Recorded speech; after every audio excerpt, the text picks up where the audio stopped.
There we go.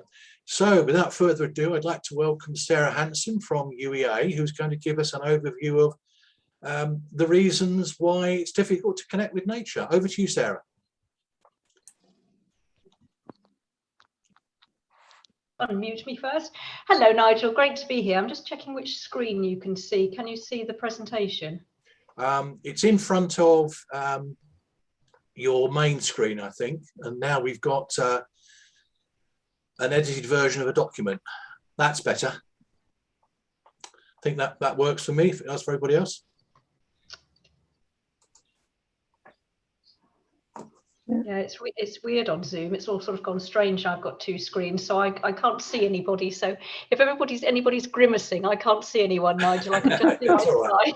We'll shout at you if we don't like what you're saying. I'm not sure if that's a good or a bad thing. So anyway, thank you very much for inviting me along to this. It's so lovely to be involved with this network. And really, as you know, we've circulated some useful literature beforehand, and thanks to Diane as well, who's added to that. So I did a sort of a comprehensive look at the literature, but I mean, where do you stop? I mean, just one aspect of this is a PhD in itself. So there is the pre-circulated literature. So really, this is just really to talk about the barriers, but just to give an overview of the problem. So it just comes with that bit of a disclaimer. I think the first thing to think about is that we have a new countryside code that came in on April the 1st, which I think is rather amusing. So it's the 70th anniversary of the new code, which says, be nice, say hello, and share the space. But I suppose our question is, who are we actually sharing it with, and how inclusive is that space with other people? So this is from the I think this survey comes out several times a year, actually. It's the People and Nature Survey for England, produced by Natural England. So this is the survey from April 2021. And it's quite clear that this space that we want to share isn't really shared very equitably. So you've got this massive amount of visits made to green and natural spaces in April. And as Nigel has alluded to, really, the whole draw, I think, of nature, whether it's people's own gardens, people getting into parks, there's been a real recognition of that during COVID and when the limitations were put on us during the lockdown. But when things have opened up again, what does that pattern look like? And 22% of adults had not visited a green and natural space in 14 days. But actually, as we find with a lot of things, whether it's heritage that we talked about in the last workshop that we've got, whether it's education, or any of the things, I've seen that Martin's on here with the RSPB as well, I'm sure it's exactly the same in his world, is that, these things are actually have socioeconomic determinants, so that we see people who earn more money are much more likely to visit a green space, and they're certainly likely to visit it much more frequently. And the two figures they've got in here about people earning more than 50,000 and those earning less than 15,000. And some of it is that you're earning less than 15,000. I expect your life is very preoccupied with other things, but there are also some other sort of barriers around, and cultural barriers just beyond the economics of visiting. I'll just touch on a little bit. So in the previous talk here, and the previous talk we did on actually accessing sort of physical activity and walking, I talked about the research I've previously done in Great Yarmouth, and I think these two are two slides that are really nicely juxtaposed, because you've got actually beautiful space, blue space in Great Yarmouth. I mean, really stunning beaches, and you've got a lovely seaside. Then, of course, you've got pockets of areas that are not so attractive to visit. So right on our doorstep, we have amazing Broads, we have coast, we have, we're a high farming community as well. And yet we've got pockets of places that are some of the most deprived in England. We've got 20% of your children, it says low income families, but take that for poverty really. And then we do things to places like Great Yarmouth was a test place for universal credit. There's a great increase in food bank use. And then you have things done to a place like cash machines, which somebody, this poverty penalty we talk about. So the charges for cash machines, for example, you'll find in Great Yarmouth, but there's places that are much more wealthy where you would get your cash out of a hole in the wall for free. So all these contextual things really matter for people and people's lives and how they might actually access the countryside and nature. And here nature I'm defining quite broadly. So one of the things I think I showed last time was when I talk about the research we've done in Great Yarmouth with walking groups, and this assumptions we make that if you've got nature on your doorstep, or in this case, it was the seaside at Great Yarmouth, that actually people are going to use it. So this was a piece of work I did where I gave people cameras and they photographed their spaces around them, and then we interviewed them and talked to them about things that were barriers and facilitators to being outside and being active. And actually, there are a lot of assumptions we make with people, and I think we need to be quite cautious about those, because in this case, the gentleman said, I didn't even know walking was good for you, because of course, why would you promote walking when it's much better to promote a gym where people will have a charge for a gym or fitness equipment that you have to buy? And that actually talking about sociability as a way to think that's a way of breaking down barriers. Come along, be sociable, join a group was actually quite counterproductive, because actually that creates a barrier for people for the nervousness about joining a new group or meeting new people. So I think what I'm just saying for here, that things that when you look at them at first glance might seem okay, but they actually are quite complicated. Sorry, there's a bit of rattling going on in the background. It's not me. I think someone else might have their mic on. So this one I got from the Natural Solutions to Tackling Health Inequalities. And this was a lovely little picture taken from a project, the Stepping Stones project in Plymouth. And that was working, getting people out from an urban and a marginalised and an impoverished area to use the environment for children. And they found, again, there's a lovely case study. Again, it's in the list that I sent around. If you wanted to have a look at some of the case studies, they're really nice. And this one talked about how people used and cared for spaces as they became more confident in using them. And I like this quote actually taken from this Natural Solutions. The benefits of green space and nature are often initially perceived as irrelevant, unimportant, or part of an imposed change, especially to residents of urban areas who may only have access to heavily managed communal green spaces. And, you know, some of these green spaces are not always very nicely managed, you know, as shown in the previous photograph, really. But I think you should really also take into the idea of context here. Let's look at 2020, and about 84% of the population actually live in urban places. So how do we get people from urban places? All right, I want to talk to you. We haven't got no chicken, so we can't have chicken care, and we can't have no fajitas. So would chicken calves be all right? Can I request you to put yourselves on mute, please? Yeah. Okay, I'm trying to sort out my thingy. That's all right. Thank you. Don't worry. That wasn't me and chicken Kievs, but it sounds very nice for supper, because I haven't even thought about what I'm having for supper tonight. Yeah, most people live in urban spaces, I think, is what I'm really trying to say here. So it's how do we then get people to enjoy the green spaces that might be on their doorstep? I mean, I live in Norwich. We've got beautiful parks that are incredibly well cared for, even throughout the recession. Take out the thing, and then I can hear what the people are. But also, how do we get people out into other environments such as blue and green spaces?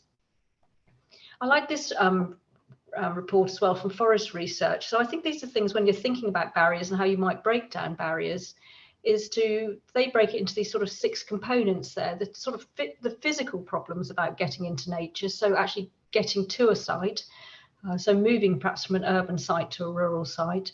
But also then the second one, when you're at the site, how well maintained is it? What's the signage like? I mean, I'm a good walker and I use the Norfolk trails, but regularly I get to somewhere and feel uncomfortable and think, should I go down that path? Will I get lost down that path? Where does that lead to? And that becomes even worse if you think you might be pushing a wheelchair or you've got a buggy and you're not really going to take that risk. So what are some of the barriers there? And I'm going to come back to this idea of risk. So perception of risk, this psychological perception of risk. And I did talk about the last talk before about men out walking on their own, how that's perceived by others, that kind of a man is up to no good if he's out walking in the countryside on his own, unless he's got a dog with him. And women feel this sense of fear and around safety about walking in their own, certainly about woods. I mean, maybe that's some of the stories we have as children about the sort of fairy tales of what happens in woods, really. And then there's these cultural aspects. You know, you get a group of teenagers out in the woods. Again, people think they're kind of up to no good, and there's certain ethnic minorities where culturally that isn't a norm to go out and visit the countryside or visit a heritage site or you know, perhaps a woodland or a garden area. So generally visiting the countryside, as we know, is free, but there are also barriers such as car parking charges and entrance fees. And then this sort of general lack of information. So I know, again, we have fantastic information about and signage and information on websites, but how accessible are they to all? And are they actually so much information? Sometimes it's actually quite complicated to get what you might want to get into nature. And I've just thought I'd look at a couple of groups. Again, the literature has got that I did has got it breaks this down a bit more, but I was just thinking about people with disabilities. And of course, again, you've got this diversity of disabilities. And I know there are places like the Boudica Way has done a signage and a path for people in power chairs. I know some of the bird reserves you might go to have really good walkways that you can use with a chair. The North Norfolk Coast has introduced these wheelchairs that you can hire. But I mean, that is one disability, and there are many other disabilities, both seen and unseen, that might make people feel very uncomfortable going into the countryside and enjoying nature, which we know is so good for our health. So in other words, they're being denied something that's very good to them. And I think actually what's interesting in this paper by Burns et al. Was this idea that risk is actually sometimes used to deny disabled people access, so that people hide behind risk. But you know, just people enjoy taking risk, and disabled people no different to able people, and enjoying that frisson of enjoyment out in the countryside. And so taking part in the outdoor activities, while it might be scary, it's also an important part in a disabled person's sense of who they are. So perhaps this overprotection sometimes at times. Again, I think I always bring this back, it's down to the individual. Another group I looked at was people with dementia, and some of the barriers here were concerns about how people will be perceived by others and the lack of awareness and understanding by others. And again, there's this risk aversion by people with dementia themselves and their carers and service providers. I think there's a lack of awareness of the needs of staff of people with dementia. We know that that's improving. We have these sort of dementia awareness and dementia friends. But I also love this quote that came from one study that I looked at that said, confusion and forgetfulness are part of the human experience in general. And I think that applies to many of us on this call today. And environmental designs that aid navigation, orientation, and the peaceful enjoyment of public space will have benefits that extend well beyond people with dementia alone. And I think that's a nice thing to think about in terms of inclusivity. So as I say, do have a look at the literature review for more information, because this really has been a whistle-stop tour. And I think my thoughts are, for all the work that I do that's around inclusion and marginalisation, is that partnership working really is key to understand the needs of marginalised people that you really want to include, and people with disabilities, because one size most definitely does not fit all. And actually you want to value the diversity you bring along. It shouldn't be something you feel you should do, it's something that you want to do. And I'll always come from this whole idea of asset building and community-based assets. So build assets with already established groups like the Dragons who are here today, that you work with people. You shouldn't be doing things to people or for them. It's about working in partnership with people. And I know I'm going to hand over to people who are much better at all this stuff than me. So Ellen from Active Norfolk and the Dragons. And yeah, just thank you very much for your time. And I'm really looking forward to hearing everybody else's unique experiences for this specialist experience that you've got. Thank you very much, Sarah. That's a fantastic introduction. And you referred to the research digest that I think managed to circulate to most of the people on the call today. I will be sending it round again to make sure that everyone has got a copy of that when I do the follow-up to the session today. We've got time obviously for questions and discussion a little bit later, so it won't perhaps take any time now. But one thing I was particularly struck by, I think, was the comment you made about risk, Sarah, and our attitudes to risk. And I guess, if anything is particularly important these days, with coming out of lockdowns and coming back into something that's approaching normality, I guess a lot of people are still feeling quite uncertain about that, aren't they? And getting together in open space and so on, or even just going outside the house must be quite difficult for quite a lot of people, I think. And that's something I think we'll touch on probably as we go through this evening. We've obviously got a number of presentations, and we can only really touch, I think, on certain aspects of the barriers that Sarah's referred to. And it's quite clearly a very complicated picture. It's not just you can't go to a park because there isn't one up the road. It's much more than that. It's all about attitude, socioeconomic position, and so on. And we will be touching on several of those things later on. So you've had a bit of an announcement in terms of the Dragons and Ellen from Active Norfolk. So hand over to Ellen and her Dragons. Over to you. Thank you, Nigel. Yes, I'd like to point out I am not a dragon. I have the Dragons with me. Let's just see if it will let me share my screen. Okay. Okay, can we all see that okay? Any thumbs up, Fab? Perfect. Right. So yes, hello. My name is Ellen Van Lint. I'm from Active Norfolk. I'm going to be talking to you just a bit around a project called On the Move that I've been leading on for Active Norfolk with the Dragons, the Disability Real Action Group of Norfolk. And I've got some of the guys here with me to talk to you as well today. Far more interesting than listening to me all the time. Just so for those of you that aren't fully aware of Active Norfolk, we are the active partnership for Norfolk. We do work very closely with Sport England and multiple other partners across. I mean, Sarah's already touched on, we've done quite a lot with work with Sarah and other partners locally as well. But I just wanted to highlight a couple of things there so that for those of you that aren't aware of Active Norfolk, just gives you a bit of a better understanding. The main section we're going to talk about, obviously, the disability inclusive element of the Active Norfolk, where we do have several dedicated pages on our new website. I know Gareth is here and he's going to talk a bit more about our new and exciting activity finder, which is being developed at the moment. I can hear a bit of background noise. Is everyone still on mute, or is that? I'm just looking through to see if anyone is on. Yeah. Can we ask you please to go on mute unless you're speaking, because it can be a bit distracting to have some background noise. Thank you. It doesn't take much to throw you off when you're trying to present in this format anyway, does it? It's like, especially when I'm someone that usually talks with my hands as well. So anyway, so there's a bit of background on Active Norfolk for you. As I say, I am the Disability and Inclusive Lead for Active Norfolk. I also am responsible now for our work around older people as well. So I have quite a wide area of work that I cover. One of the main sections that I alluded to a second ago is a project called On the Move. It's a Sport England core market funded project. So it was initially a 4-year project, but because of a little something called COVID, it was likely to be extended now for another 1.5 years, hopefully. So we've still got a reasonable amount of money to put towards this development. So we've got another couple of years basically to continue working on this project. I'll just give you a little bit of an overview on the main element of the project, which, as you can see, is around delivering a physical activity intervention, targeted transition, so targeting those young people when they leave education, where there's often quite a lot of sporting activity, into the adult care life, into the community, where we have seen evidence that there's a drop-off in physical activity.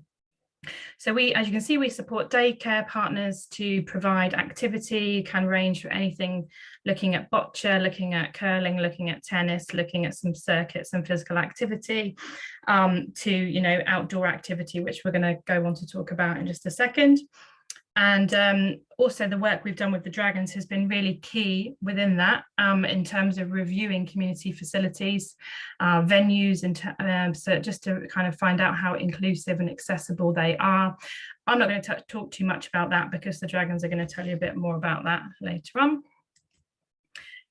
Just to recap what's happened over the last year, obviously we haven't been able to go in and deliver on site in care homes as we have previously with the project, which actually at the time was very challenging, to be very reactive and to be able to still try and support partners in delivering something around physical activity. But actually looking back, I can now see that it's probably allowed us to develop a lot more content than we probably would have done with the project.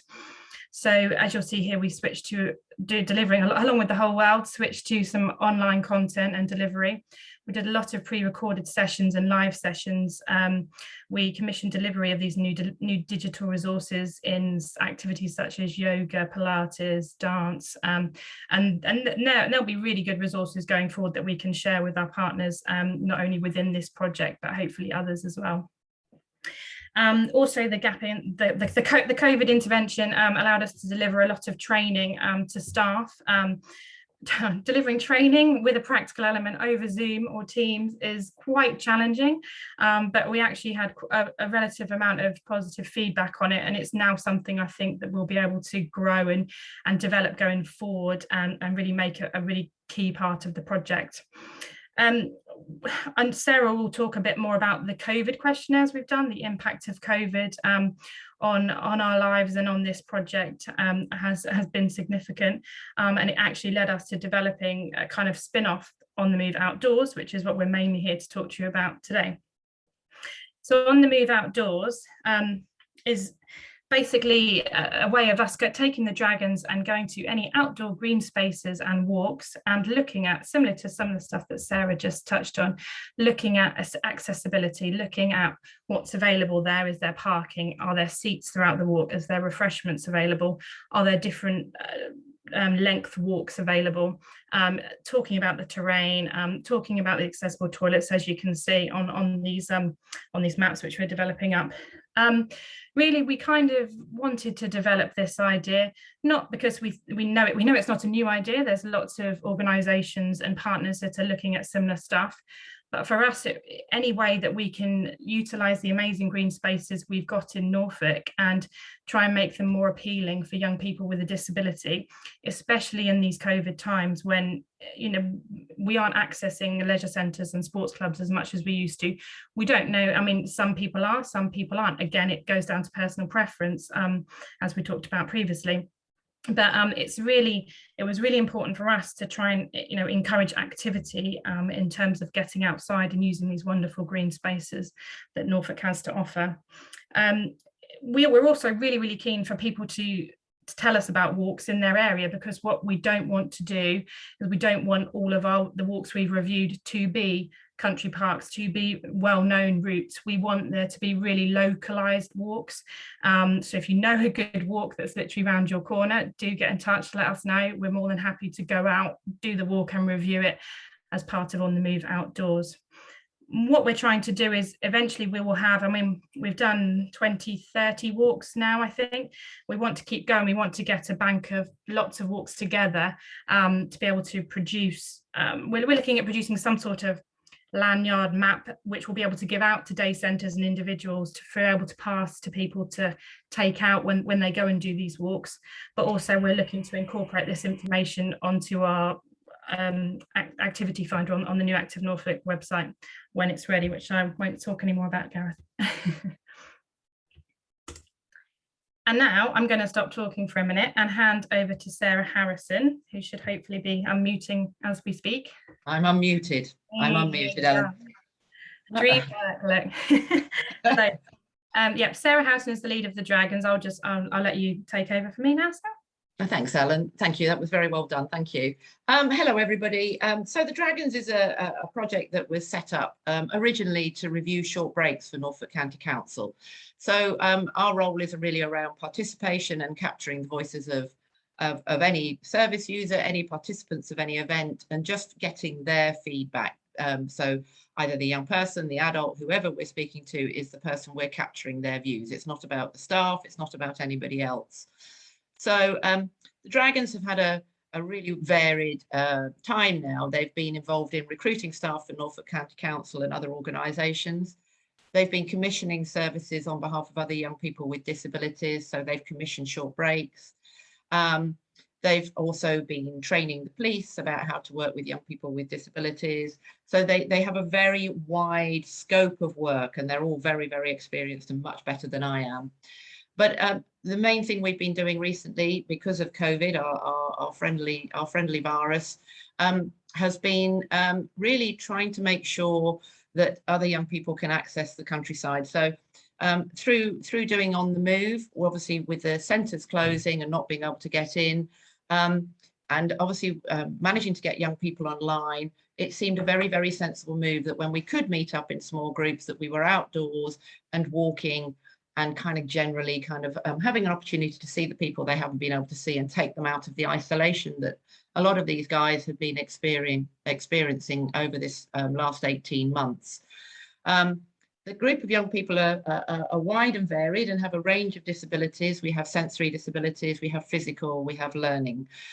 So we're a very, very mixed group, a very caring, very mixed group. And it's been, they've all had different views on the walks we've had. So it's been really varied, their views. Could I have the next screen? Yes, so the young people as reviewers have been great. They've had the chance to influence decision makers and to change their communities. Again, making sure that the voices of the people themselves are kind of pushing the direction of maybe services will go. They've got now great skills, as you will be about to hear. They're very good at their communication and they're a great team to work with. And they've been a real privilege. They've done so many things with all their leisure services they've reviewed and everything else. I think all of the guys would say that it's built their confidence. They've been able to do public speaking like they are now. They can do face-to-face public speaking, although all three of us here and Ruth, who's on somewhere else, another one of my dragons, perhaps get a little bit anxious, but we're doing very well and we're all building up our confidence, aren't we? Oh, yes. Oh, Yeah. Oh, yes. Yeah, and I think the main thing that they all feel very, very much is that they are speaking on behalf of a lot of other young people and a lot of other adults with learning difficulties or physical difficulties or sensory disabilities. So they're very, very aware that it's for a benefit for all.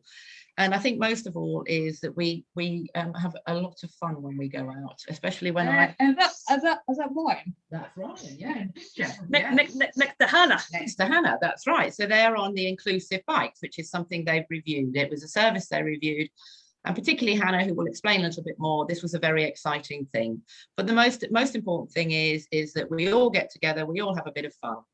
Actually, I've been that of Hannah, actually. Yeah. So there you go. We've all had good experiences. When we were doing the centres, we've now started going back out to centres. We've reviewed 3 centres that have opened since the COVID lockdown, and we've slightly changed our focus from just finding out about whether they've enjoyed the activity, which is crucial because obviously we want to make sure that everyone feels it's accessible and that everyone can do it. We've also been looking at how COVID has impacted on them and maybe what they've been doing. And I think quite a few people have found being outdoors has been really important and have maybe experienced the outdoors in a completely new way with COVID. So I think that's encouraged people to go out. There have been some anxieties and some nerves around it, but they have been going out. But obviously a lot of young people have also, and adults have been staying in, listening to music, just finding other ways for their mental health to help them along. But obviously prior to that, we had to change, and On the Move Outdoors was born. And I'm now going to get, I think, some of my young people to talk. Am I correct? Right. I'm going to turn my camera and I'm going to just be supporting Hannah. So this is Hannah. So here we go. We're playing the video first, are we? Yeah, you play the video, can you? Play a bit of your video, yeah.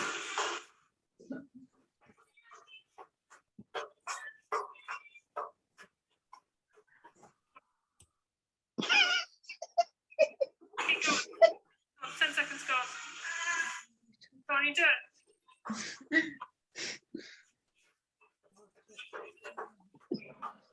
10 seconds, come on. Go on, keep going. 4, 3, 2, 1. Good work, Hannah. Yeah. Yeah, thank God. So I'd like to introduce you to Hannah Gill, who is one of my dragons. So she's going to say her bit.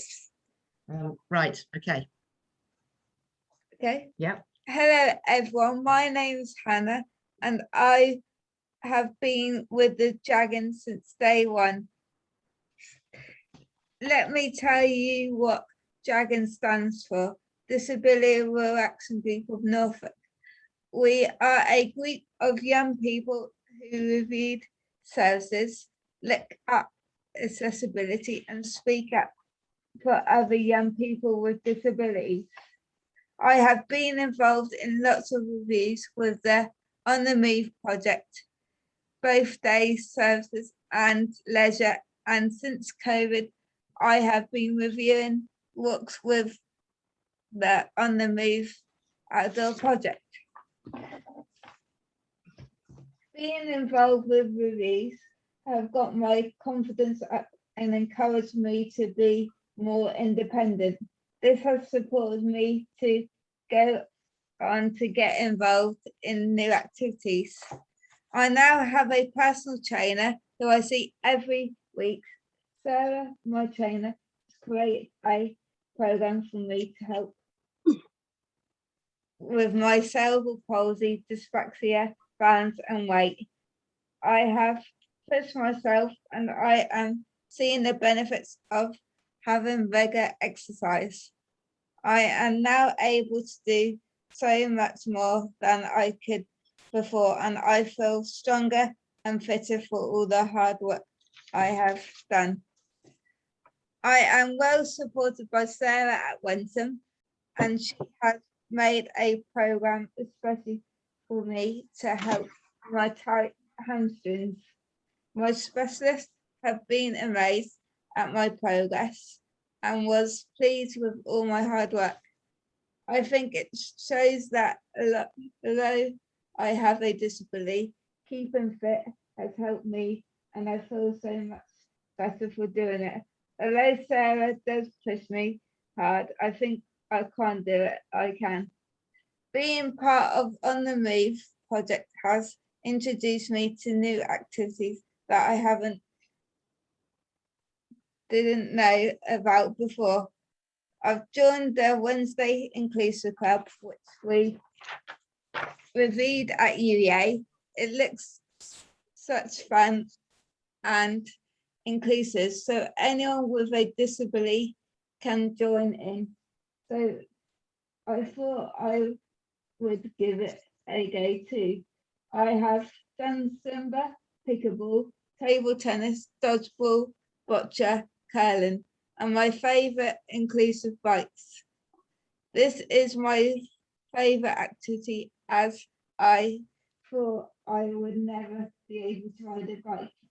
There are so many different bikes that have been adapted for different disabilities that everyone can have a go. It's great fun. This is what I enjoyed about being involved with On the Move project. Right, then I think it's Steph, is it next? Yeah.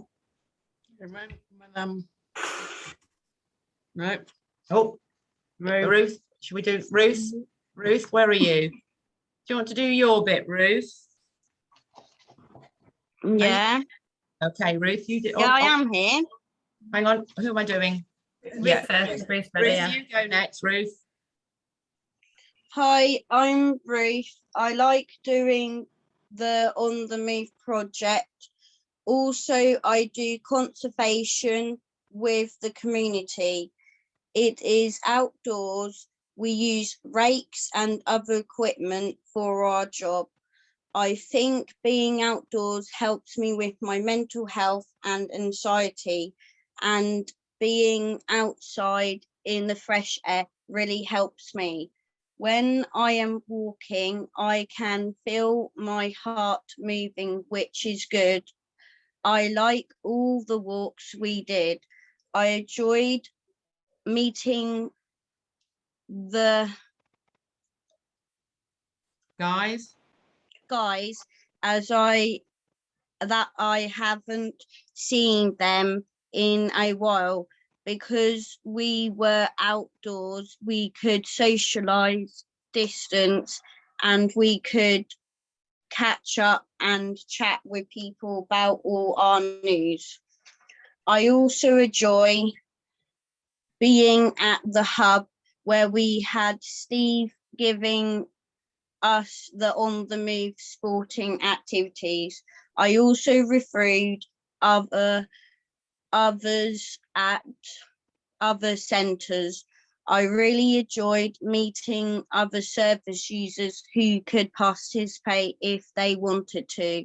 It was their decision as to whatever they joined in or not. Most people joined in. If someone didn't want to join in, they didn't have to, only if they felt comfortable. All activities were easy for people to join in. I enjoyed the curling and the bocce games. I am still walking. I walk to hub I go to. I also walk with mum. Thank you, Ruth. That's excellent. That's okay. Thank you. Do you want to put yourself on mute for a minute again, Ruth? Thank you. And now I'm going to introduce you to Steph. Are you ready, Steph? I'm just going to make sure Steph is on screen. Are you there? Yeah. Turn screen, turn the camera. I'll turn the camera around. So I'm going to start up here. Yeah. Hello. My name is Steph.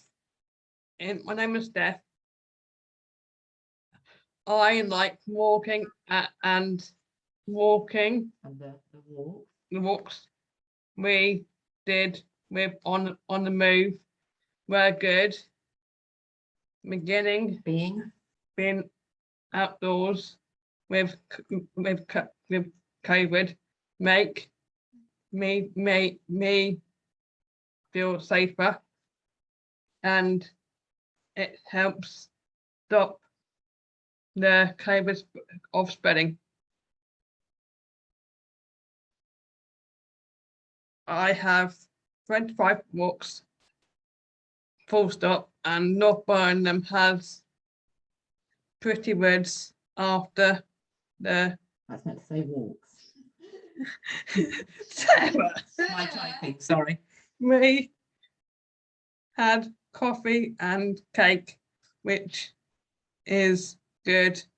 We had told people to on the landlords where we went and how to get there. I will do more walks with the dragons, and on the move I am also walking with Build, another charity in Norwich. Breathe for a minute.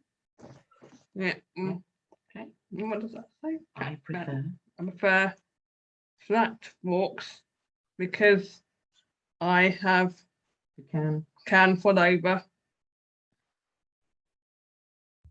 I don't like busy roads, and I am nervous. Thank you. Thank you. Well done, Steph. So there are the 3 dragons views. I think we move on to the next one, do we? Yeah, so we were just, I know Hannah, you just got a couple more, so I was just going to say, I mean, it's really, I mean, we've done a couple of presentations with the dragons before, and it's really nice to hear their own opinion of the project and the walks we've done, because on the move, I think we'll hopefully continue, and then the reviews we've done will be very relevant, and that is due to the fact that we're getting feedback directly from the young people and directly from the dragons. So I like, well done, you 3, you did really well on that feedback, so thank you on that. And I know Hannah's got a little bit more just to feedback on her experience before we finish up, Nigel, so hopefully won't keep you too late, sorry. Carry on, it's good stuff. Okay then, ready? So Hannah's going to do the next bit. When COVID started, everything changed. I felt very frightened about going anywhere. Not being able to do my usual keep fit worried me, as I knew that I felt better for doing exercise. Sarah helped by moving my sessions online. The best thing of all was when we were allowed to meet up in a small group to walk. This is now called On the Move Outdoors. This was great, as I got to see some of my friends. We walked in woods on the coast around old Ruins. ruins. Funny word, isn't it? Yes, sir. We saw lots of seal pups and even met some at the top of the dunes. We have been into Yarmouth where we walked around the Venetian gardens and I got blown about in the wind. We have done about 30 walks in all and this have been wonderful. I have seen so many new places. We have even got lost on some other walks, which has made them quite an adventure. Yes, Sarah. Yes, I get them a lot. We have seen so many more of Norfolk just by going for a walk. I think the walks have helped me feel better and less worried about COVID, as I feel safe outside. I hope more people will use our landlords and go on some of the walks and adventures we have had. I have found that I have really enjoyed so many sporting and outdoor activities since we started the On the Move and On the Move outdoor project. I have been fitter and happier and sweatier as I really have learned to push myself. Thank you for listening. Yes, Thank so you. I think from that, I think the being outdoors, I think you've probably heard from all of the dragons, has really improved their mental health. It's allowed them to engage and socialize with people. And I think it's been something that has opened their eyes to, in fact, what a beautiful county we actually live in and how fortunate we are that we have these green spaces. Absolutely. And just the final slide from us, just looking at, you can see some items that we're hopefully going to be working on going forward. We are looking at linking up with a couple of the complex needs schools to recruit some more dragons, recruit some more young people into the process of reviewing walks and leisure activities and centres and sports clubs, which will be great for the longevity of the project and really important. Similarly with the links with colleges as well. It's also, I'd like to say at this kind of point, we're really keen to work with any partners out there that are looking to do similar things in terms of reviewing walks and looking at green spaces. You know, we'd like to use the platform of On the Move to get the message out there around available space and walks in Norfolk, and if we can help anyone to do that, then please do get in touch. As Sarah mentions, we have gradually started now to deliver within day centres, which has been great, which is the original part of the project. But definitely going forward, I can see On the Move outdoors being a really important positive influence on us and the work we do within Active Norfolk as well. So that was it from us, and I have put any questions, as I know we do have to shoot off a bit earlier, but I think, Nigel, there you have allowed space halfway through for questions, so yeah, do that. Thank you all very much. I just have to say, wow, I think after that, what a presentation. Fabulous. Ellen, Sarah, Hannah, Ruth and Steph, thank you so much. That was really informative from the heart. Great. No I think it really underlines the, you know, the value of people reviewing places who are otherwise going to be participants. You know, they bring their understanding, their needs, and you know the result is going to be so much more relevant and so much more informative for people. I'll just pick up on one thing you said, Ellen. You said about you were keen to work with partners and so on. I was going to say at the end, but I'll say it now. One of the things that we found on a few occasions with these sessions is that people do want to carry on not just a conversation, but actually working positively, actively together. And we have a number of what we call special interest groups that have come out of our workshops. So I'll leave that one there, and it may be something that other people will be interested in carrying on with after today. And obviously we can facilitate that if that is of interest. But for the moment, I think I speak for everyone and say that was fantastic, and thank you all very much indeed.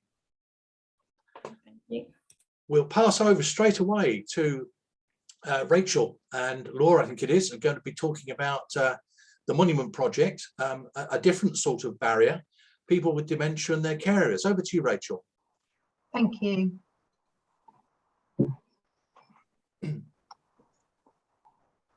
Can everyone see that okay? You need to go on to a slideshow beginning. That's it. Yeah, brilliant. Is that okay? Yeah. Brilliant. So hi, I'm Laura. I'm working for the Monument Project for Norfolk County Council. I'm based in Norwich full time. Our project is funded by Interreg 2Cs. It's only till Christmas next year, but it's to basically look at barriers that carers that look after those with dementia have in accessing green spaces and nature. So we've both been in post since March, so we've been finding lots of contacts with carers. We've been listening to their views around what those barriers are. We've been trying to get hold of and communicate with dementia groups, but obviously because of COVID, that in itself has been a barrier for us. Only recently we've had a couple of visits to the Thorpe St Andrew Dementia Group and the Wyndham Dementia Group, and they are currently like still very few clubs that are up and running, but it's been really great because we've been able to then talk to the carers there. We've been able to talk to the ones that they've been looking after around what can we do to get them outdoors more. You know, some of the biggest barriers are just not wanting to go out in the first place. Accessibility is definitely one of the main things, toileting, and you know, COVID is still a massive fear behind getting out and about.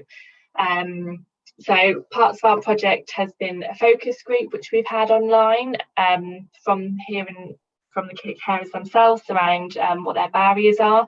We've got another one coming up soon with our assistive technology group. So that's around what might help carers get in the house using assistive technology. There's training opportunities coming up. We've got Dementia Adventure as our training provider, which is really exciting. So they do specialise in the outdoors and accessibility for those with dementia. We've got 10 sessions online and 6 face-to-face. So there are opportunities for professionals, opportunities for carers, those with dementia, basically anyone that wants to be more accessible or be more adaptable to leading sessions, or so for example, I've visited some fishing lakes, I've visited some community allotments, and some people want to be more accessible, so they want to look at what they can do around signage. You know, do they need their toilets to be disability friendly? You know, do we need to think about wearing life jackets if it's fishing? But that there are people that are keen to work with us, which is really exciting. Obviously, from that, we're also exploring accessible walks, anything that's to do with outdoors, really. Yeah. Thank you. So it was interesting, Sarah, some of the things you picked up on around the kind of risk aversion, and also organisations maybe being a bit hesitant to work with people with additional needs. So a big part of our project is to try and link existing organisations, like you were saying, on building on the assets that are already there in the community. And one of the ways that we're going to support them, as Laura touched on, is making training available to organisations.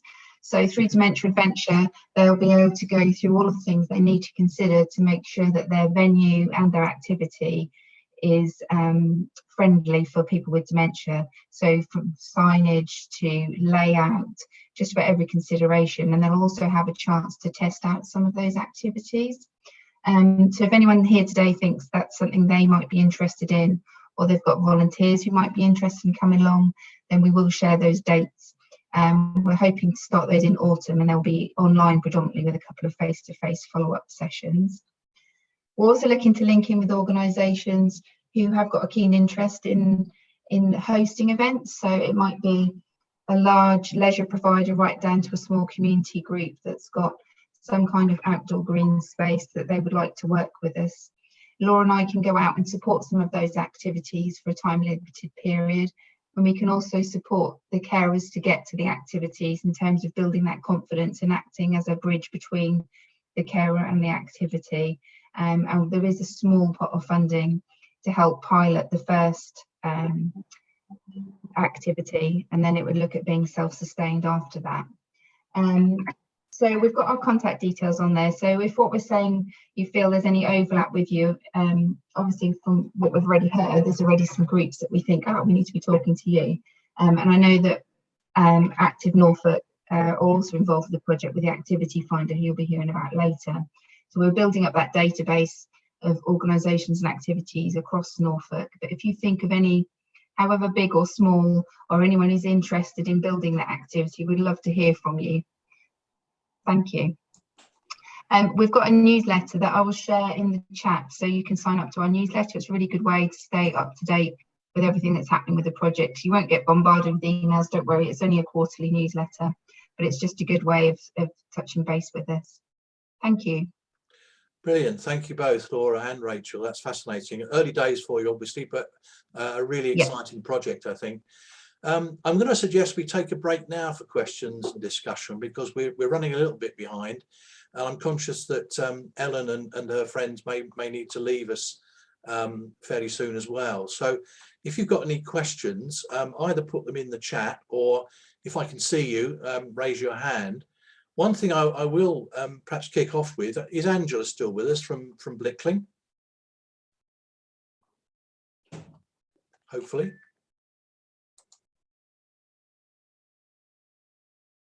Well, Richard's raised his hand. Over to you, Richard. Yes, thank you, Nigel. I was just reflecting on one of the comments that came out of an earlier session that you ran through the network. Very small community groups mentioned the bureaucracy of having to have volunteers trained in safeguarding, public liability insurance, risk assessments, all the sort of procedural hoops that a voluntary organisation would have to jump through for some organisations. Now, the organisations who've presented us opportunities to get people into our green space, will they help us get those things sorted out? That's my key question. Yeah, anyone like to come back on that? We did have Angela Brooke, who's a volunteer manager at Blickling Hall for the National Trust, who might be well placed to comment on that, but I don't see her. She may have had to disappear. If you're still here, Angela, speak up. National Trust are a partner of the Monument Project. So in Cambridge, they're looking at putting on specific activities. So they'll obviously be looking at some of those issues, and hopefully that would filter down into Norfolk. Yeah.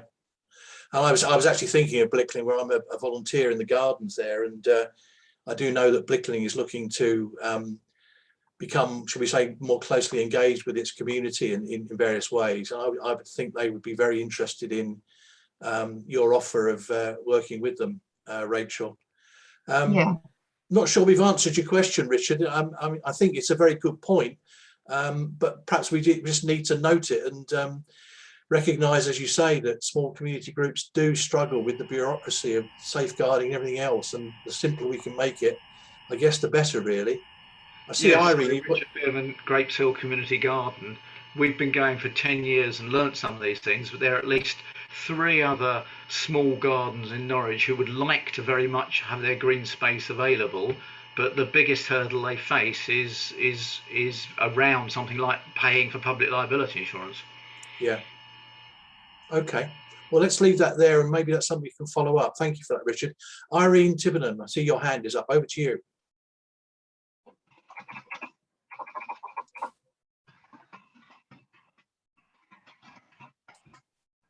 Are you there, Irene? No. Sorry, can you hear me now? Yeah, can, yeah. Right, sorry, I'm one of the volunteers at Thornham Walk, so it was really more of a comment for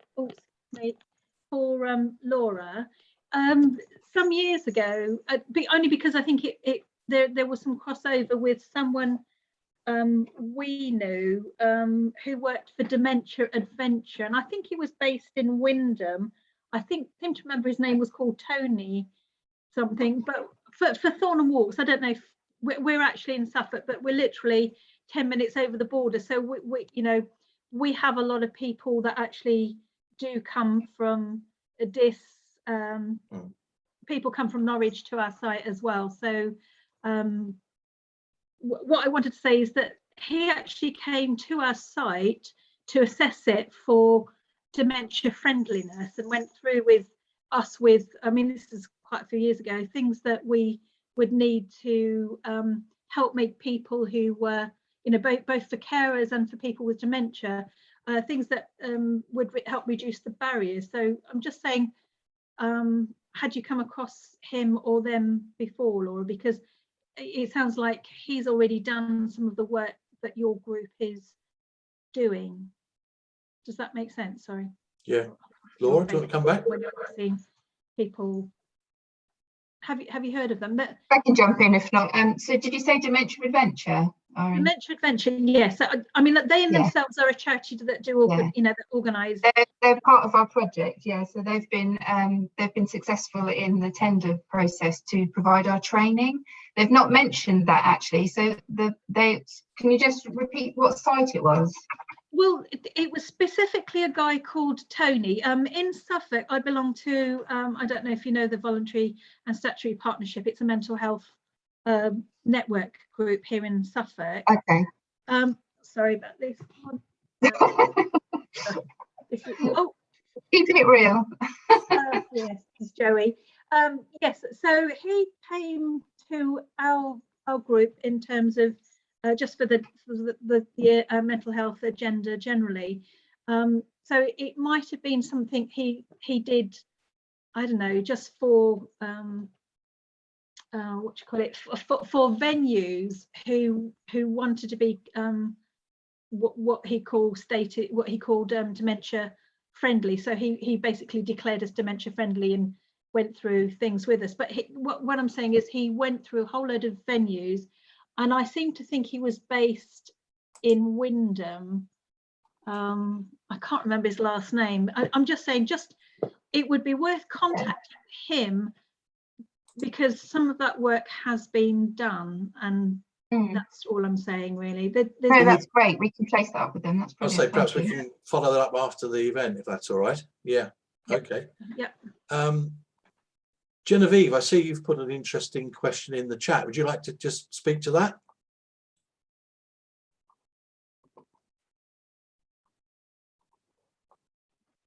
Hiya, yeah, sorry, I've just sort of been moving around my house, so just excuse my flusteredness.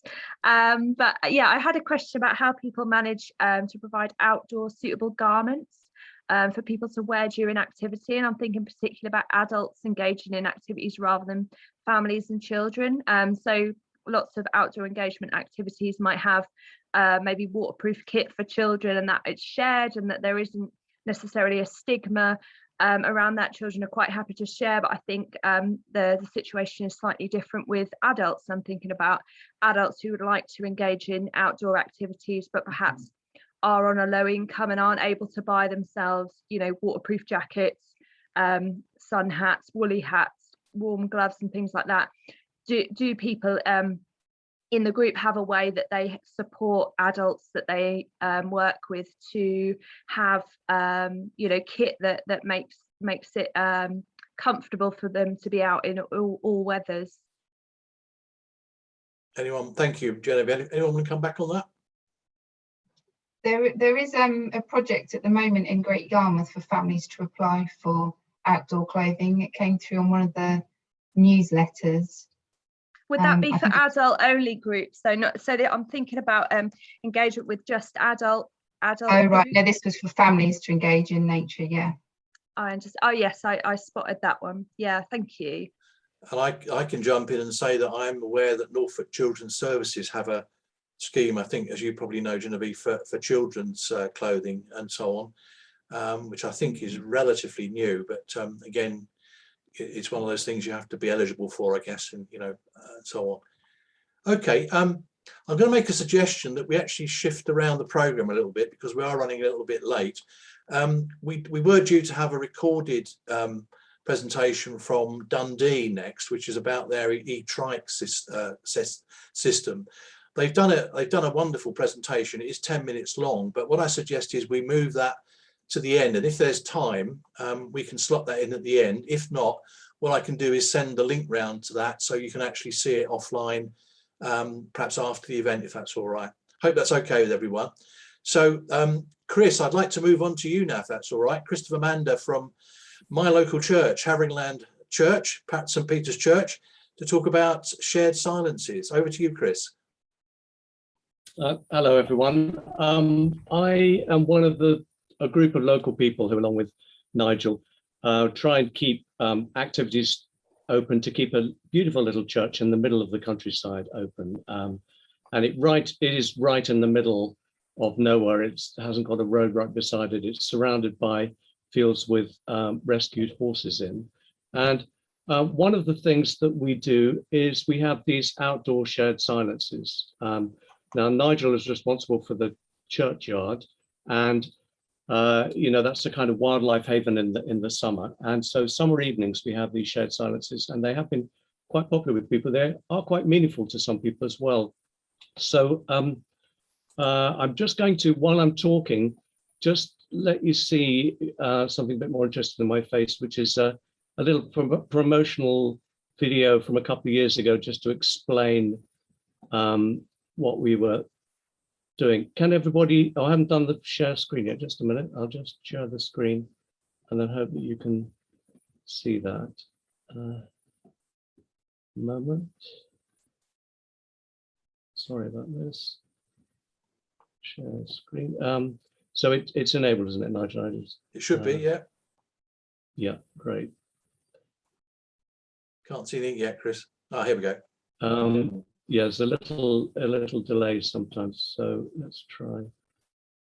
There we go. Is something coming through there? Yeah, that's good.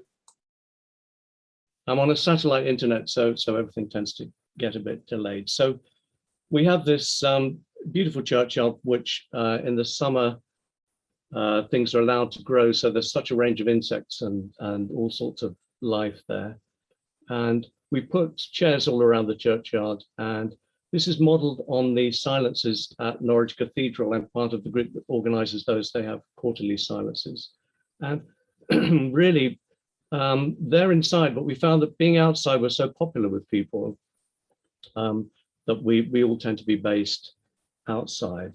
And I think one of the things I've found is I've been in nature many times without feeling connected to it, and I think part of some of the barriers to connecting with nature, which is what we're interested in, they can be logistical and physical, but they can also be internal. One can have one's internal monologue going on with different wallpaper anywhere that you are. And we found that the shared silence, the kind of discipline of it, does for 45 minutes in our case, could be any time, mean that you commit to taking that time to be quiet. And then that allows more of a space really in that silence for nature. And I think that part of it is that we are natural beings. Nature is not just something that happens at the seaside or in woods. And I think that the practice of being quiet together is easier sometimes than doing it on your own. We do combine it with a social event afterwards. So we start with a little bit of music, and then we finish with a little bit of music, and then we have refreshments in the church afterwards, and people can stay and watch the sunset if they like. But people come to it in all sorts of states of mind. There's one of our regular attendees who said, half an hour before I wasn't sure whether I was going to come or not. And then I had a phone call from a friend of mine who was, just had a terrible diagnosis for an illness. And then I thought I will go. And actually coming at that time was very, just the right thing for me at that moment. There are times when people have, can be quite emotionally fragile. So sometimes being in that silent space can be a bit of a threat, or with some people it's more difficult to stay still. And what I'm going to suggest is that you don't have to be silent in a group. You can do it. I mean, I do it with my daughter who's staying with me at the moment. So one of the things we like to do is just get a bit of plastic and lie down. You know, there's something tremendously supportive of, you know, especially if you do it for a period of time, just lying down and feeling the earth supporting you. And of course, your change perspective, looking up at the treetops, you know, is, I think, takes you out of yourself, which I think is part of what is the gravitational pull that makes us want to be in nature. It's this thing of taking you out and giving your attention to what's around. And so, I mean, we do things at the church. We had a walk, which was a walk and talk group event, which was lovely and very sociable, and all the kind of activity things that all your impressive groups seem to be doing. But I think that, you know, with just a friend, or I mean, that's my daughter there. You know, you can allow a bit of space and you agree it together, and one's less likely to get lost in one's own thoughts. Now, the term forest bathing has become quite more familiar to people, but just that sense of giving your attention to sensory experience. You know, I find when I'm in the middle of the woods or something and you're listening, you're suddenly aware of 360-degree surround sound, which we don't normally have, or feeling the wind on your face or the sun on your skin, and touching things, you know, touching trees and touching the plants. You know, it does help you to, I find, immerse myself in nature and give me a more chance of feeling connected. I do also find that, you know, one can share silence not just with people, but with wild animals. I mean, they have a tremendous amount to teach us. I've got some little clips here just of, you know, I find swans and horses and deer, you can really look at a swan and they'll look back. Same with horses, same with deer.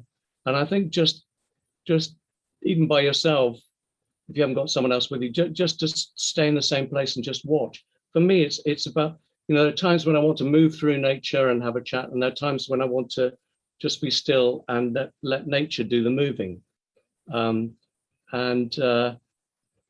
You know, I think particularly if you have an attachment to a particular place and you go there frequently, then the rhythms of nature and the different seasonal things, and you look forward to the cygnets coming, or the blackberries, or whatever, you know, or the bluebells.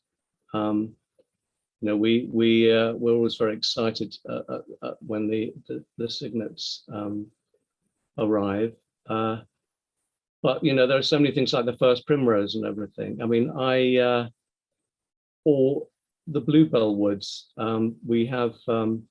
You know, just to sit at sunset and watch the bluebells, and then just let the sort of internal chatter fade away, you know, can be part of what I find a more rewarding connection with nature. Sometimes you get these wonderful little bonuses, like one evening I just came across this. You know, just a little deer that had just been born, and you have this. It's another consciousness. You have this connection with another consciousness that's not human, a kind of intimate moment that you share together. So that was really the simple point that I just wanted to add was this. This aspect of being able to immerse yourself in nature by kind of stopping and doing that either yourself or with one other person, or having it arranged in a group like we do, or directly with other animals. Brilliant, Chris. Really, really powerful stuff. Thank you very much indeed.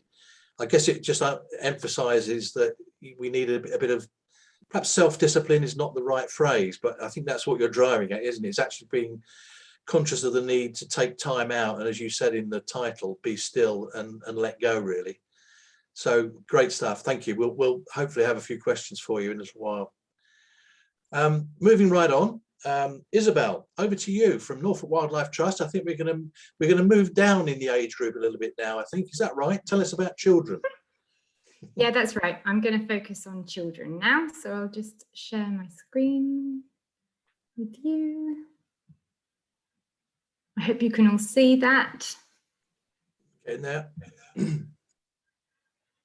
Yeah, just need to go on the slideshow. Yeah. Brilliant. Okay, so yes, thank you, Nigel. Yes, my name is Isabel, and I'm the current Senior Education Officer at the Norfolk Wildlife Trust, and I'm going to talk to you a little bit about families and children, really, in terms of breaking down barriers through our project work. So how we help to break down barriers through our specific education project work. So just a bit of background. I'm sure everyone is already aware of the Norfolk Wildlife Trust as a conservation charity. So we have a significant engagement element to our work, as well as looking after the reserves and managing habitats for wildlife. It's part and parcel of our mission, really, to engage the local population and even further afield with the wildlife in Norfolk to safeguard its future. So we do that through our core education work, which includes informal education. So that by that I mean sort of family events, including pond dipping, rock pooling, fossil hunting, that kind of thing during the school holidays. Wildlife Watch, which is a monthly club for families and children. External events are our attendance at the Norfolk Show, Apple Day, all sorts of different events throughout the year. And then, of course, our formal education provision as well with schools, both on reserves and in the schools themselves. So it's important to the wildlife in Norfolk that we engage with future generations to safeguard the future of wildlife and habitats, but it's also extremely important for children. So we've already talked about how, and we've heard some lovely things about how nature and being in the outdoors is so beneficial to our well-being and our health, particularly with what's happened recently with COVID. But this isn't something new either, this relationship that we have with nature and the benefits that we accrue through our relationship with nature. And children really are where it should begin, where it should start, because these benefits really start from a very early age, and they're the formative years, really. The first 5 years of a child's life arguably are the most important, and you carry those memories with you. The way you behave in nature and what how you are in nature as well will then feed into how you live the rest of your life.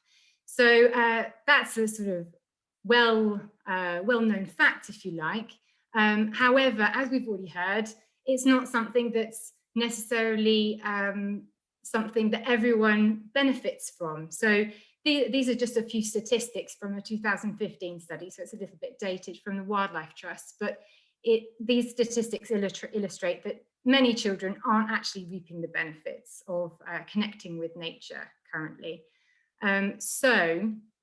Our work at Norfolk Wildlife Trust through project work is really important. The barriers that we see as being to children connecting with nature are the following. So these are just, these are ones that I've noticed, and also from feedback as well, because evaluation is very important to all the project work we do. But this is some of the stuff that's come out of evaluation, things that hinder connection with nature for families and schools as well, when we're working with schools, is the location of green or wild spaces. So some people may not have gardens. Those locations, those green spaces that are perceived as being wild are often in remote locations with poor transport links. The means through which people can access them is often through having private transport of their own, which obviously then puts a sort of financial pressure on that, which Sarah already mentioned at the beginning. Lack of confidence is another one that I think is very common, because I've witnessed that a lot of adults, and this goes for parents as well as guardians and teachers, often, unless they have been brought up in a rural environment, they themselves feel a little bit daunted by the prospect of having their children with them necessarily in a green space for a considerable amount of time. What facilities are there? What can they do there? All these kind of things are really important factors. Another thing is having wildlife knowledge. Often there's another sort of internal perception that adults need to be experts. So when children say, what's that? Or why does that do that? They need to have the answers. When actually not knowing the answer is a really brilliant thing, because you can learn together in collaboration with the children.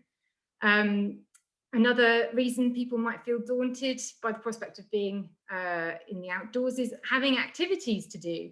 Sometimes it can be a comfort to have a structure, somebody else leading the session who delivers the activities, because parents, teachers may not feel comfortable with doing wild art or pond dipping or mini beast hunting. Another thing that's already been touched on is this aspect of community, or seeing yourself in the space.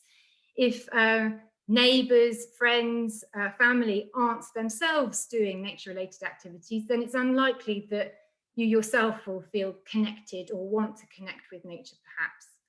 And of course, there are other priorities. Perhaps being in nature isn't an immediate priority if there are other more urgent things that need to be dealt with, perhaps. So there are loads of different barriers to accessing nature.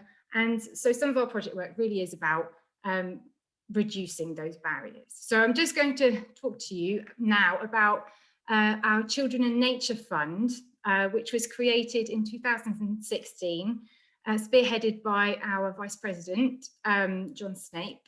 And this fund is basically a pot of money that we have, which is available just for project work that links children and nature. So project work that we do that links children and nature. And so individuals and organisations can add to that. And yeah, it's all spent on projects for that purpose. So since 2016, we've had two main projects that have been financed, been funded by this particular fund. The first one, and the one that has received quite a lot of attention, I suppose, is the Sure Start with Nature project, which lasted a year, from May 2018 to April 2019. It involved working in partnership with, or sort of really working very closely with the staff and families at 3 Sure Start centres in Norfolk, so Great Yarmouth, Thetford and Corpusty. And what was great in terms of thinking about the barriers I just mentioned is that it involved us, the engagement officers, going to those sites that were in the heart of the community. So it didn't involve those barriers about transport, about facilities. All of those things were obviously already at the centres. We would deliver monthly wildlife themed sessions on a range of different topics. They were seasonally appropriate, and the activities that we delivered weren't rigid, but they were things that could be replicated in people's own gardens, in parks. So they were accessible, if you like, and reproducible as well. Following each session, there would then be a monthly guided walk in the area immediately around the centre. So many of those areas, obviously around the centre, people already knew, but it was about seeing it in a different light. So just linking it to the last presentation we had, which is really nice about seeing things in a different way, familiar places, but seeing them, you know, through the lens of, you know, considering the outdoors and nature as an actual thing, rather than just passing through rapidly, taking time, noticing things. And sharing that experience as well. We also provided and produced a leaflet on reserves and green spaces surrounding the Sure Start centres, because sometimes people just, I mean, it's not always the case, but sometimes it's not immediately obvious that these areas are there and what facilities are available. We also gave information in those leaflets about transport, you know, what buses to take, how long it would take to travel to those areas, all worth considering with small children. We also provided materials to improve the Sure Start centres in conjunction with the people who were attending the sessions to improve the sites for wildlife, both inside and outside. So making bug hotels, we did that together, again, a collaborative process. And the project also involved a field trip. So we took them, the middle picture there is where we took the Great Yarmouth group to West Runton to do some rock pooling. And it was so oversubscribed that we had to provide two trips. And that was really lovely, making memories outside together, which was really, really nice. The other project that we have run, this was in 2019, was FISH, Food and Fun in the School Holidays with Nature. So this one is a bit like the Sure Start project, but it's not as regular, if you like, because this one is strictly in the school holidays, and it works with families whose children would normally have free school meals. So this works in that it's about delivery of 1 hour nature-themed sessions for children who are slightly older, primary school age children. And again, like the Sure Start centres, these are pre-existing clubs. So we're already working with a group of people who already know each other, so they feel comfortable together. They've got grounds often, they've got all the facilities on site. So it's a nice environment to work in for them. And they, you know, I would be the newcomer rather than them. So it makes that slightly less daunting. All the activities we do there are hands-on, interactive, and choice as well. So that nothing is imperative, like you can take your pick often, and the format depends a lot on the centre's wishes. So sometimes we run drop-in events, so drop-in activities, or if they want a more structured session, then we can do that too. So that's had great feedback as well. So both Sure Start and FISH have had excellent feedback, and through evaluation, we're going to build on that.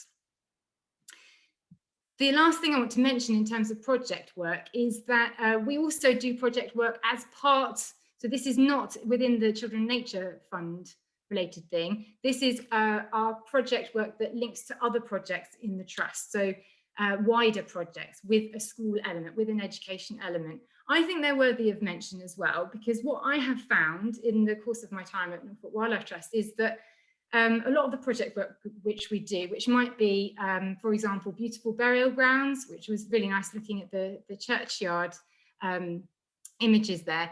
So working with the Beautiful Burial Grounds project, Greater Anglia project, which we've done as well, working with the North Norfolk District Council. All of these projects work with schools that we might not already work with. So schools that we don't currently cater for necessarily. Maybe they don't have the means to, or they have other things that they usually do with their pot of money. So it's really nice to work with different schools who wouldn't normally engage with us. The left-hand picture here is a trip to Norfolk Wildlife Trust Thompson Common, which is near Thetford. And this is really nice because this project, Brexfen Edge and Rivers Landscape Partnership Scheme project, is a 5-year project. So we're working with the same 2 schools over a period, so the same period, over that period of time with the same 2 schools. So they really develop a relationship with a site which many of them haven't been to, even though it's 15 minutes away. So that's really lovely. And on the right-hand side, this is from the Greater Anglia project, where I delivered outreach to 10 different schools that were sort of in the sphere of influence of Greater Anglia, the train service. And so often that was going into urban schools. So I went to Great Yarmouth, for example, and a lot of the schools there we hadn't worked with before. And it was brilliant. It was really, really nice to work with different schools, and also manage to engage with children who might not necessarily spend that much time outdoors thinking about nature. So those projects have all been really successful. Projects are lovely to work with. I really enjoy it. But as I'm sure a lot of the people here today attending this will know, it's often about legacy. After the project, what happens? Because the projects themselves are wonderful, but it's always a challenge to make sure that we think about what happens after the project. So staying connected and building on the relationships that we have built in that intense period of time, those wonderful relationships. So with the Sure Start centres, for example, they no longer have their centres.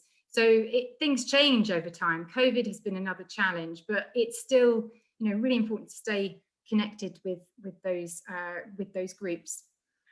Providing people again with resources that they can use after the project themselves. So there's some kind of sustainability about the work that's taken place, and sort of giving ownership to people. So it's not just us dictating what happens, but also people can then go run with it themselves, but supporting them in that journey. And finally, the option of, the possibility of extending projects when they've been successful. It's always great to be able to extend them and provide a new, like an added phase, build on the really good work that's taken place.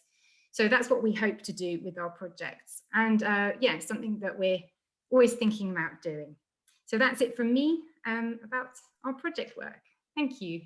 Fabulous, Isabel. Thank you so much. That was really interesting. I mean, the point you finished on is so important, isn't it? About project work not just being ended, it needs to carry on if it's going to be really have an impact. I really like what you said about, you know, going to local communities and actually helping them discover nature on the doorstep. That's just so important as well. We often think about going to green spaces and the issues that perhaps are raised by doing that have already been referred to, transport, facilities and so on. So great stuff. Thank you very much. We'll again have hopefully a chance for a few questions and discussion at the end. We're going to stay with children, and this time I'm pleased to welcome Kate Harper. Kate, you better explain your position, because I think you're down as Green Influences, but I think it's a case of it was Green Influences, now it's something else, isn't it? But over to you anyway. Hello, yeah, thank you.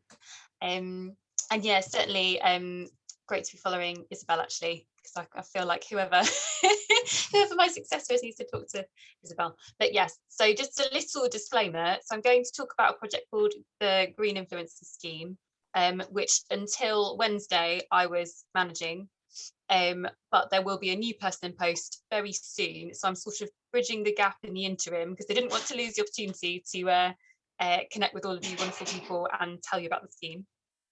And I can let you know how to get in touch with the next person when they're in post. I believe interviews were yesterday, so I don't think it will be very long.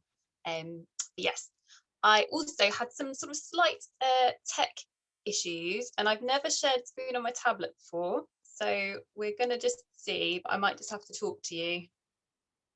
Oh, yeah, no, I don't know how to do it. Has anyone ever done it on a tablet before? No, maybe not. I might, yes, I don't. If there is a doing it, I've never done it before and I don't know. Sorry, my laptop. Talk to us, Kate, talk to us. I'm just going to talk to you. So, and I'll be very brief, because as I say, this isn't what I'm working on anymore. But so the Green Influences Scheme is a project, so it's funded by DCMS and Lottery Fund. Both put in lots of money to something called the I Will Fund, which some of you, if you work with young people, might be familiar with. So I Will have funded the Ernest Cook Trust, which some of you might be familiar with as well. They do a lot of great work about kind of connecting people with the outside and nature, and they're brilliant. And if you don't know about them already, then they'd be right up everyone's street here. And the Ernest Cook Trust have been allocating I Will money to host 40 green mentors in different host organisations across the country. So our local host organisation is SOS UK, which is Students Organising for Sustainability UK, which is the sustainability charity, quite a newish charity. So 2019 it started, and it came out of NUS, National Union for Students. So a lot of their work is kind of in universities with university age students, but they're really broadening their remit. They're doing lots of excellent work, actually, with young people-led work about trying to get climate change on the national curriculum, all sorts of really brilliant stuff like that. So the Green Mentor is kind of hosted by SOS UK, but also has the benefit of this kind of network of green mentors across the country, all in different host organisations. Some are in local wildlife trusts, some are in, you know, organisations like Groundwork, all of these places that we're probably all familiar with across the country as well. So the idea behind the Green Influencers scheme is to provide opportunities for young people between the ages of 10 and 14, so 10 to 14-year-olds, to create kind of meaningful and lasting relationships with nature. And those of you sort of who know about ages of children will kind of notice that that is a sort of age range that spans kind of the last couple of years of primary school and the first couple of years of high school. And the reason that they've kind of you know, aimed the project at that age range is very intentional. Firstly, because it's a sort of quite a challenging transition from primary to high school. You know, young people are, you know, it's quite a challenging time, but also because kind of research and studies have shown that that is an age range where there is a bit of a drop off in nature connection for young people. So they're really specifically targeting kind of that age range. Yeah, so interesting age group to work with, because obviously, you know, we've got two kind of key stages there. So yeah, so the idea is that young people who want to for young people to become green influencers, and that is based on the idea of a social media influencer. So social media influencers, don't want to assume knowledge, because I have asked young people, groups of young people, and they haven't known what a social media influencer was. But yeah, so obviously a social media influencer is somebody who mainly gets you to buy things on social media, I think. But you know, people kind of follow them and are sort of influenced by their behaviour, what they buy, what they wear, that sort of thing, and you know, might change their behaviour as a result. So the idea is to for young people to engage in youth social action and get really inspired and passionate and have opportunities to kind of do these really, you know, exciting, engaging, creative projects, and then they influence their peers and their, you know, their families and friends, and impacts, you know, by extension, the sort of ripple effects have a really positive impact on their local community.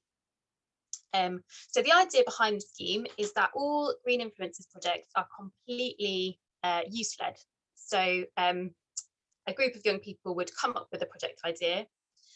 They could then apply to the Ernest Cook Trust for £360, which is to do with the sort of 360 degrees of influence that each young person has. And it's a very easy, simple funding application, but the idea is that the young people are involved with that process, and they're kind of gaining all of those project management skills and learning all of these things. And really, they're shaping the project from the outset. And then every decision about the project is made by the Green Influencers, by the young people, and they decide, you know, how that £360 is spent, what they want to do, what, you know, it might be a cause that they're passionate about, it might be an issue in their local community, but something that has a positive impact on the environment or their local community. And the idea is that the Green Mentor role will kind of help to facilitate that process. So find organisations to work with. So that might be schools, might be youth groups, it might be other kind of organisations working with that age range. Find a group of young people who are keen, or support an organisation to recruit that group of young people, and then kind of mentor and support that process of you know, allowing the young people to take the lead on a project. And as I say, you know, the Green Mentor role for Norfolk or East Anglia will have kind of the sort of the expertise of SOS UK behind them, and also you know, the network of green mentors across the country. So I won't talk very much longer. All I will say is I can send, because I think you're going to send out the presentations, aren't you, Nigel? So I can send it. I'm really sorry. Really sorry about my laptop, but I'll send it, and I'll make sure you've also got access to an email address, the sort of Green Influencers mailbox, so you can, if you are interested in the scheme, if you're teaming up, then you can contact the person.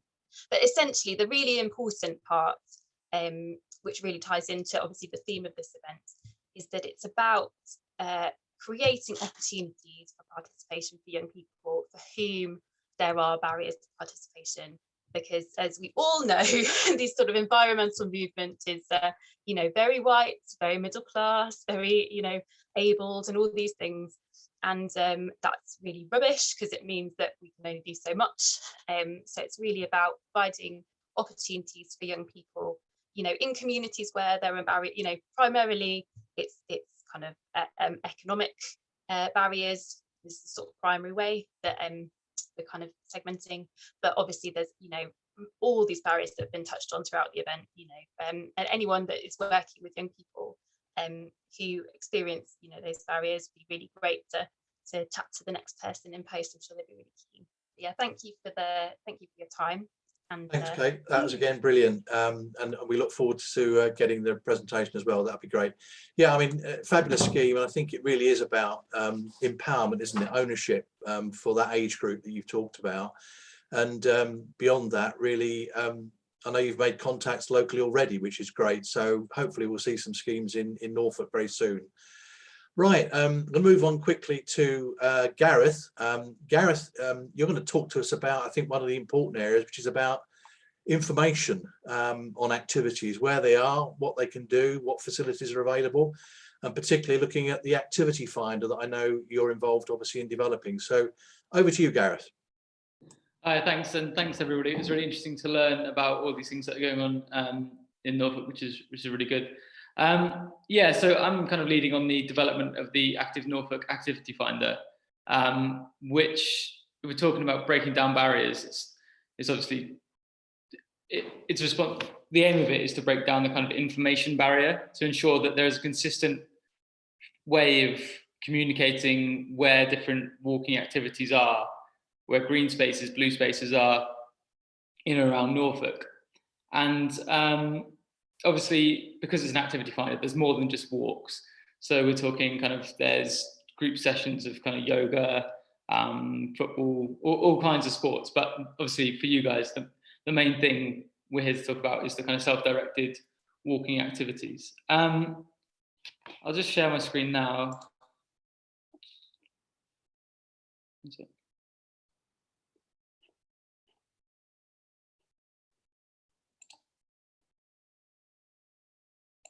Is that not working? No.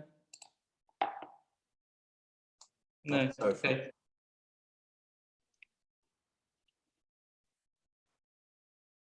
Right, I don't know why that doesn't work, but don't worry. We'll plod on, and we'll circulate it when you can get it to me. All right. Yeah, good. Okay, because that's a shame, because I've got some very specific things to show you. I'll try to talk through it as best I can. So basically, the platform is a kind of Airbnb type system, effectively, which is being developed by Active Norfolk. But I mean, it's been being funded largely by the Monument Project, obviously, who we heard from those guys earlier today, and by the Experience Project as well, which is a kind of experiential tourism in Norfolk project. And they're kind of, they've obviously got their own project aims, and they align with the things Active Norfolk are trying to do. So the platform kind of looks like an Airbnb type homepage. The difference being, obviously, it's for physical activity opportunities. So obviously when you first go, it's like there's a search bar, and it'll take you through various options, things you can search for. You can search by a postcode. It'll tell you which activities are in your area when you press search. And it will also kind of give you different categories of things you might want to do. And one of those categories is outdoor activities. And within the outdoor activities, there's a kind of special walking, special walking routes, a walking routes page, which is basically providers such as anybody in this chat can upload their own walking routes, and that will sort of have points of interest, which are kind of toilets, public toilets, which have been provided to us very generously by Neon Tribe, who kind of managed this quite amazing tool. I mean, if you're into this kind of thing, it's called the Great British Toilet Map, and it's quite clever. It's kind of all the public toilets in the UK mapped via an API, and we've managed to get permission to use that, and therefore we can put that onto our map, and therefore we can provide information about where they are. We're also using Parkopedia to their API to map where you can park to go. There's also points of interest and picnic areas. So one of the things I've learned through doing this is that places to sit along the walk are absolutely crucial for a number of different groups to go. And having that information ahead of going is absolutely crucial. So you'll know where you can park, where you'll be able to go to the toilet, and where you'll be able to sit along the route. It also has a number of different points which you can map, which will say once you reach this point, you're kind of, I don't know, a third of the way in, and it will, you know, it's all very interactive. It's a real shame I can't show you because I'm looking at it and it looks good. But yeah, so it has those features. There's also a really good reviews feature. So this is something we kind of really wanted, but the developers are experts in this particular field. And what we learned was that if you insist on having reviews, they actually are negative if nobody uses them. So you end up with loads of listings which have 0 reviews, which isn't good. So the way in which we've got around that, and I think it's quite a clever way, is the developers suggested it, is that people can enter their kind of Facebook link for their page if they're an activity provider, and it will pull through the reviews off that Facebook link. So then you'll be able to have reviews a link to Facebook. So if you started an account on Every Move, the platform's called, you'd already be able to start with sort of 5 or 6 reviews that you might have got historically from the last however long you've been doing it. So that's a real benefit, particularly to activity providers. Where that comes in with self-directed walking activities is that if there are Facebook pages for different kind of places in and around Norfolk, I'm thinking, obviously we've heard from the Wildlife Trust, presumably some of your kind of venues have sort of dedicated Facebook pages. If they've got reviews on those Facebook pages, you can pull those reviews through, and that would then be a kind of, that would prompt new people to go along and do that activity, which would be really good. Obviously, we're gonna have images and videos and those types of things as well to make sure. It's really about giving people as much information as possible about where they're going before they go, so that they've got confidence in attending this self-directed space, which would be really good. The other thing to say is that we're going to use a lot of iconography to say sort of things like accessible toilets, if there's a cafe there, if there's public transport that goes there, as well as kind of, you know, viewing spaces or points of interest. They'll be represented on the map by icons. And our developers have been speaking to Martin Horlock in Environment's team, who I'm sure many of you know, and he kind of manages a large database of self-directed walks by ArcGIS.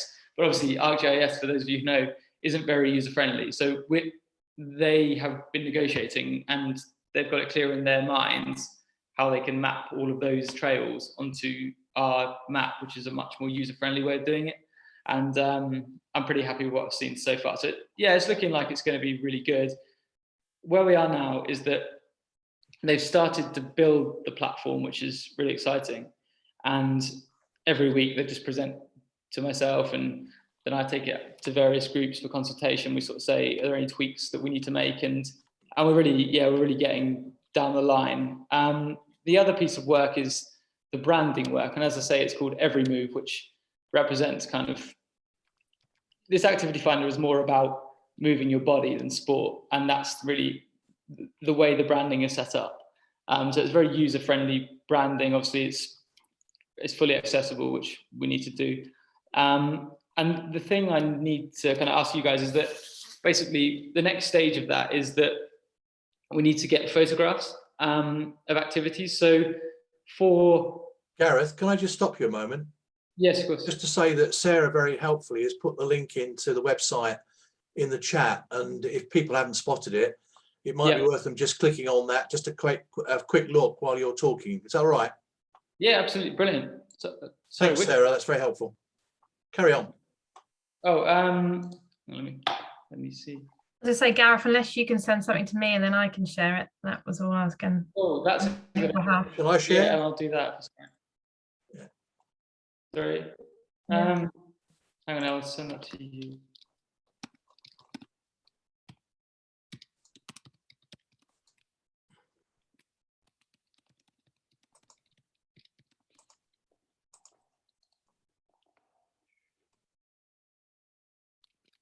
And I think the file is like 99 meg, so it won't send by email.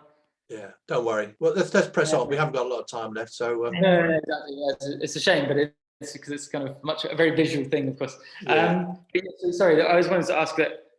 I imagine lots of you guys kind of manage or at least know of walking groups, or at least walking routes that would be really good to display via our kind of branding, because what we don't want is branding that's usual in these situations, which is, you know, if you see a kind of a gym advert or something, it's lots of kind of sporty, healthy people doing sporty, healthy things. We're really looking to kind of go against that style. So we kind of want just, you know, very relatable people walking more for kind of for activity and for fun and for mental health type reasons. So yeah, so I've secured a photographer for the first 2 weeks of September, and you know, for the various activities that we're looking to represent, which is kind of yoga, badminton, that kind of thing, we've pretty much got sessions, but walking I still need to secure. So if anybody has any kind of walking groups that meet regularly that you'd be happy to be photographed, that'd be really useful for us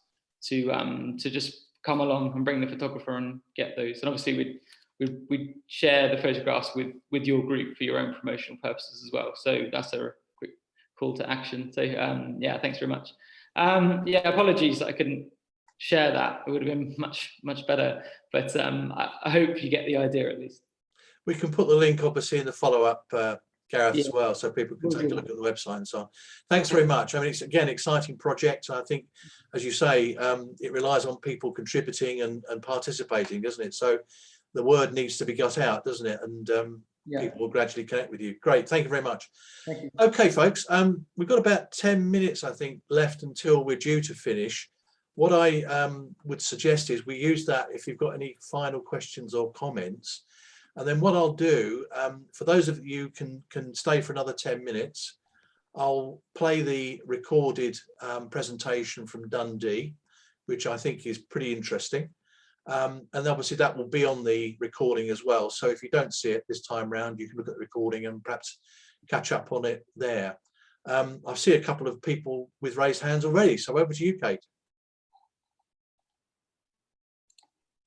Hello, my question was to sorry, was it Chris about the stuff in the churchyards at Chris, yeah. Buckingland? Chris, yeah. No, well, I'm just really interested in that, mainly because I live in Gorston and there's a lovely churchyard at the bottom of our road, and we always walk our dogs through the churchyard, and we often notice the wildlife in the churchyards. But obviously different people, I mean, we're not part of the church community, we don't attend the church, but you know, obviously people have different ideas about how kempt a churchyard ought to be, and we always notice and are a bit sad at lots of weed killer use and lots of mowing, maybe over mowing, all of this sort of thing, and we always feel that it's a shame because it could really be a wildlife haven. Obviously, not being members of the church community, we don't really feel that it's our place to sort of, I guess I just wondered if you could kind of speak to how would just a general resident who lives near a churchyard approach something like that and without being rude. No, I think that well, the point is that you are part of the community. You know, that's the real thing. And I'm sure certainly our church, but absolutely every church would want you to feel part of that community. And I think that also it's nature. It doesn't belong to anybody, does it? You know, it doesn't belong to the church. Specifically about nature, Nigel will speak because he is the expert on this and the management of the churchyard, which he has done, and they got the biodiversity award, and they do it absolutely beautifully. And it is a delicate balance, but they are a wonderful resource, I think, some of them particularly. And ours, of course, is away from a road. It's surrounded by the horses and everything. And it's open every day. We encourage people to come. It's not far from Corston. And there are loads of other ones too, you know, just in the area that there's several. And so I think the thing is, there are quite strong churchyard rules about what you're supposed to do and what you're not supposed to do. But as well as the churchyard, you've got these beautiful old churches. I noticed some people have commented on the round tower and the church. They are part of the landscape too. And I think the way nature kind of incorporates them and then adapts around them.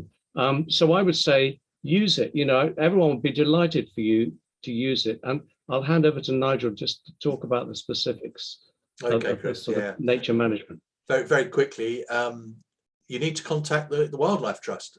Isabel's here, but you know, we are part of their churchyard conservation scheme, as it's called, and we got the award from them 3 years ago, I think it was. We started this about 5 years ago, I think 2016, and basically we had a community effort to clear the churchyard of all growth, and we've managed it since as a wildflower meadow. Basically, that's what we're trying to encourage. We do have mown paths around the church, so it's still possible to access graves that are still being tended, for example. But the important point is the majority of it is left to grow, and it's cut and raked off once a year. And anyone who's interested, we're having a Making Hay Day on the 25th of September, starting at 9 o'clock. So if you've got a strimmer or a rake or both, you'd be very welcome along. Haveringland Church. Have I done it justice, Chris? You have, yes. Okay. Thanks very much. Rebecca, you have, I think we're next. Hi, I'm Rebecca. I'm the Lily coordinator at Kingsland Borough Council, and we support people who are lonely and socially isolated. We are running a campaign in conjunction with the other two providers of social isolation and loneliness support across Norfolk, so Can Connect and Better Together, and also Active Norfolk on National Fitness Day, which is the 23rd of September, I believe, encouraging people to make the most of our beautiful natural resources in a way to try and reduce loneliness and social isolation. So we're just encouraging people to sort of go for a walk with their neighbours, their friends and family, or just go out on their own because they'll see other people. So if it's okay, could I circulate the comms materials to this group so that you Absolutely. could help us spread the word? I don't actually have the comms material yet. We should have it by next week. Yeah, if you send it to me, Rebecca, very happy to share it with those who've registered for today. Yeah, brilliant. Thank you. Okay, is that what you wanted to say?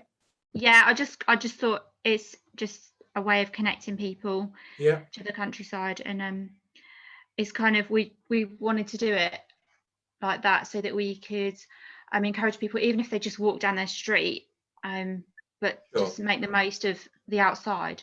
Yeah, great. Thanks very much. Irene, I think you were next.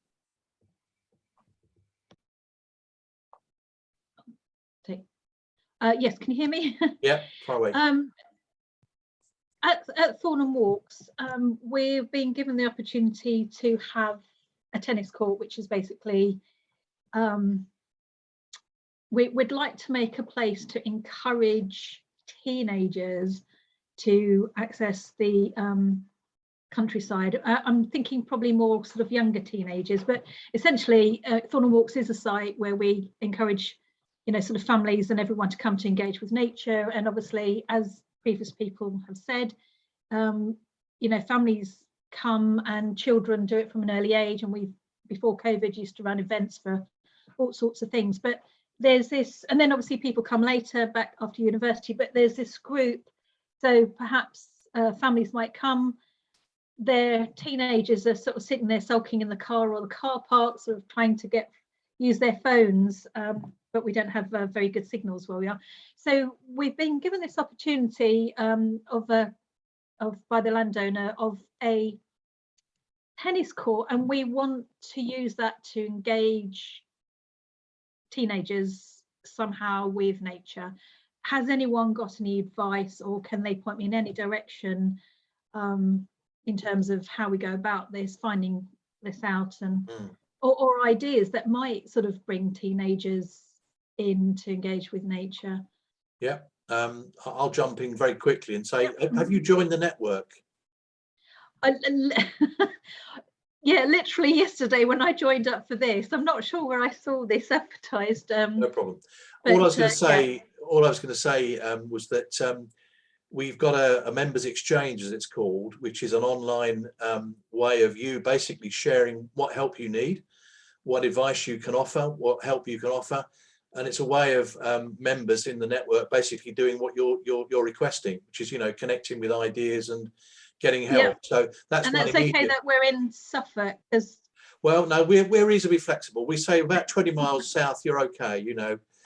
because obviously well, we do have quite a number of people obviously coming from. We consider ourselves on the Norfolk-Suffolk border, to be Sure, fair. that's understandable. Yeah, We have. I don't know if anyone else has got any direct ideas or contribution. Anyone want to come in on Irene's question? No. I would I don't know what your local sort of voluntary sector organisation is, but I know that Voluntary Norfolk provide a lot of resources if you're for setting up youth groups, and they've got all, you know, they can give you everything that you need, all the safeguarding materials, all of the kind of No, that's not what I'm really looking for. I'm looking for, we have this space. What do you do with it? What do we do with it so that teenagers will come, or when I say teenagers will come, we're not looking for teenagers who might live there. We're looking at teenagers who might be visiting with their parents. Typically what happens is they'll go to the cafe, they'll go to some of they'll go to the play area, they'll go for a walk, they'll go for the woodland area, all that sort of thing. And the teenagers are either sort of following them miserably behind or stay back in the car park at the cars. So we have this area that we'd like to make for teenagers that they want to come, but we want it to be nature. I mean, we don't, for instance, even if we could, we wouldn't want to put, for instance, a Wi-Fi tower there so they can all sit there with their phones. We want to engage this group with nature. The question is, how do we do it? And we have this space. We will be looking to apply for funding to provide something, you know, just for teenagers. So that's really some. I don't know. I mean, we've already done surveys and things like that. I'm really looking for something really more sort of people who delve. I mean, I think sorry. Genevieve has made a comment, which is what I was going to say, and it really links to what Kate's all about, which is actually ask the teenagers, you know, get them involved, get some expert help, perhaps from the Suffolk Wildlife Trust. You know, you've got Community Action Suffolk, who obviously can maybe help you develop those links with the teenagers and so on.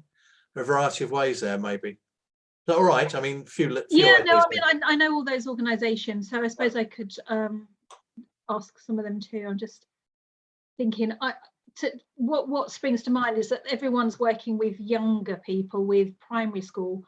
I don't see any projects out there working to engage teenagers specifically with nature. Okay. Try your youth advisory board as well. Local youth advisory boards are really good because they have young people who can kind of do youth advisory. Who's that youth advisory board? Is that sort of council related? No, the Norfolk ones are run by, well, I think we've got I think it's all Catherine. No, it's not Catherine, is it? It's Julie. Sorry. I think just look up youth advisory board for your area and it will tell you, but some of them in Norfolk are run by MAP and one is run by a different advisor. And okay, sorry to cut you off, Kate, but time is of the essence. Catherine, you've got your hand up. I think we better make this the last question or comment. Catherine Lee. Just a real quick reply to Irene, and Rachel in the chat has already suggested bushcraft as the way to go with teenagers. I too find it quite sad that activities such as forest school are all the rage in primary, which is fantastic, and drop off instantly with secondary. And so bushcraft, I would suggest get in touch with local youth groups who already engage with teenagers, so scouts and guides, and ask their young members what they would like, and hopefully then you'll get word spreading throughout high schools and similar. Just a thought, anyway. Thanks, Catherine. That's very helpful. Yeah. Okay, folks. I'm going to call a halt there in terms of the the main part of the meeting, because we said we finished about 6, and that's just about it. Thank you all very much for staying with us. I hope you found that a useful session. I found it fascinating. Such a wide range of efforts and projects going on to literally break down the barriers for connecting with nature. A particular thank you to everyone who's presented today and the work you put into that, which I think has been really helpful. I'm now going to play it literally is no more than 10 minutes, play the recorded contribution from Dundee, which some of you hopefully can stay and watch. In terms of follow-up, I will be emailing everyone who registered with a copy of the chat, with a link to the recording of this, and hopefully with copies of the presentation slides as PDFs. If people can send me those, that would be really helpful. And as I say, what I'll also say in the email is, if anyone is interested in carrying on with the discussion in a more focused or proactive way, then let me know, and we'll see what we can do in terms of facilitating that group. So for those of you that are leaving now, thank you very much, and have a good evening. For those of you that are staying, I'll try and share my screen, fingers crossed, and we'll have hopefully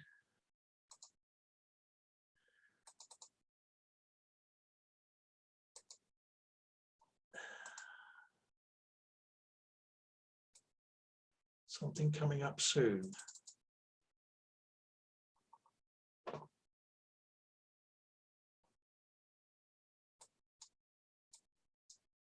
Hopefully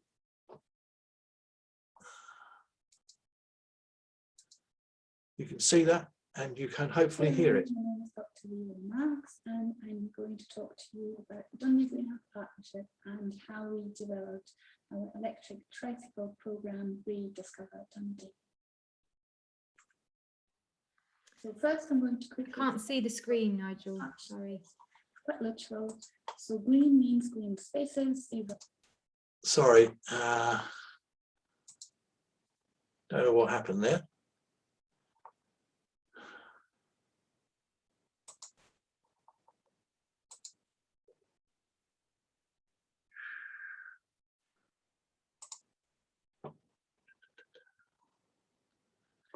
Sorry about this, folks.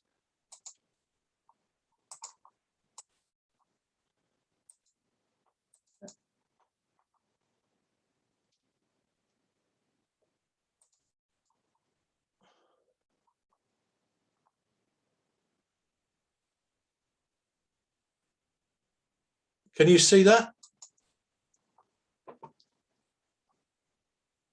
Can you see the screen, anyone?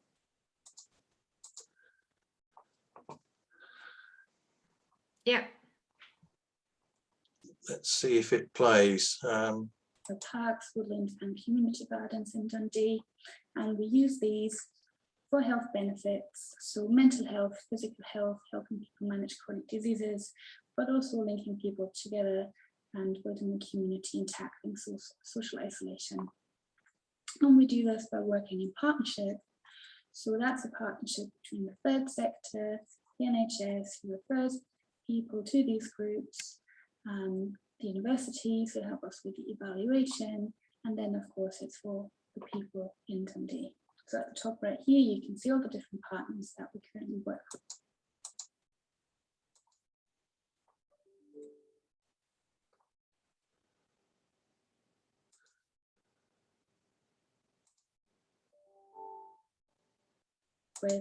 And the beach gets more and more crowded because there's more and more partners who come on board.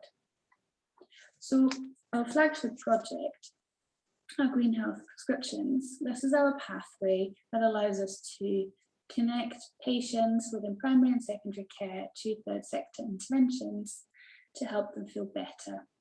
And while we develop this pathway and we're looking for activities, we noticed that there weren't really any cycling initiatives that were accessible to many people that we do get through the prescription pathway. So the question was, how can we make cycling accessible so that more people can participate? So in order to tackle this question, we created a couple of focus groups with potential participants, including Dundee City Council officers, NHS services, and DVVA Older People Service Officer. And we asked them, how can we get you on bikes? What is it that you need? Especially people with mobility issues said that they would really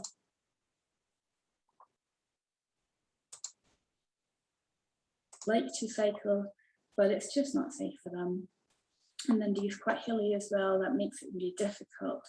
So during this discussion, we played through a couple of options, and the thing that they came up with was, well, what about tricycles, and can we make them electric?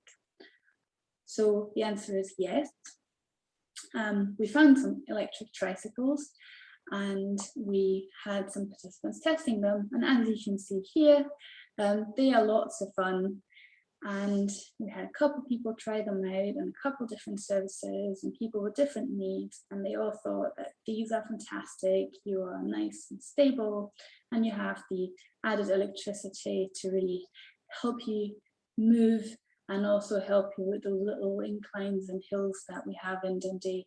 So testing stage was successful, and we went out to get funding, so to enable the inactive to become active, and for those active to stay active.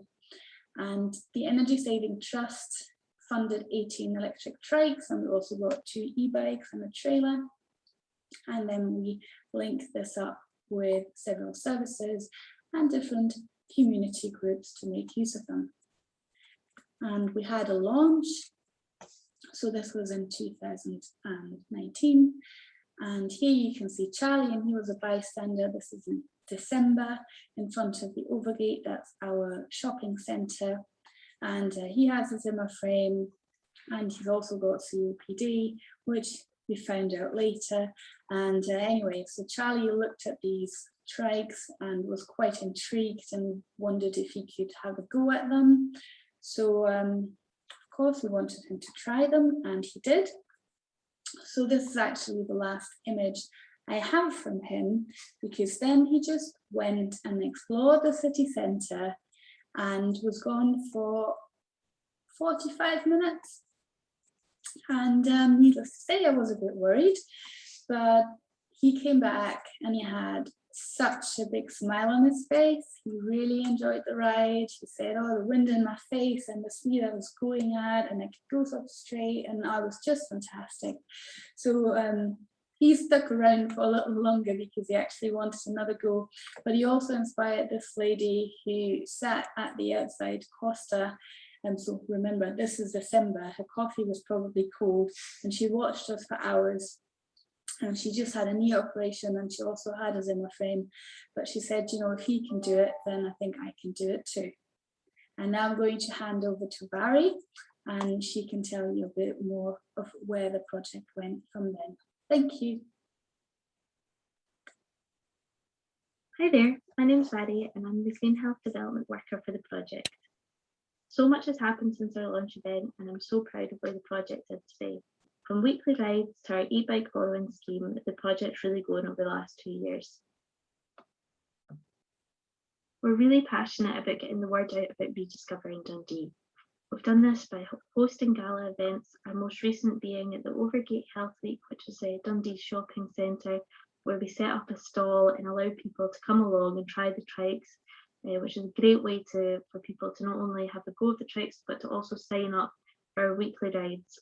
We also had our recent Green Health Week in May, which, despite COVID restrictions, we were able to have a rediscover stall and again have people come along and try the trikes. I think we got around 20 sign-ups at each event, which was just fantastic to see people interact with the trikes for the benefit of their health and well-being. We're also dedicated to reaching out to our partner organisations and community groups to see that we're available for them as well as our NHS partners and social media.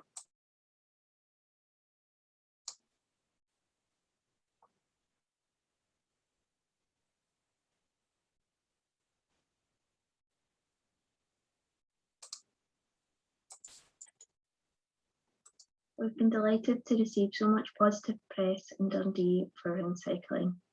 On the photo on the right, you can see those during Green Health Week with our partner, the Angus Cycle Hub, which have recently received funding to set up a new Dundee Cycle Hub.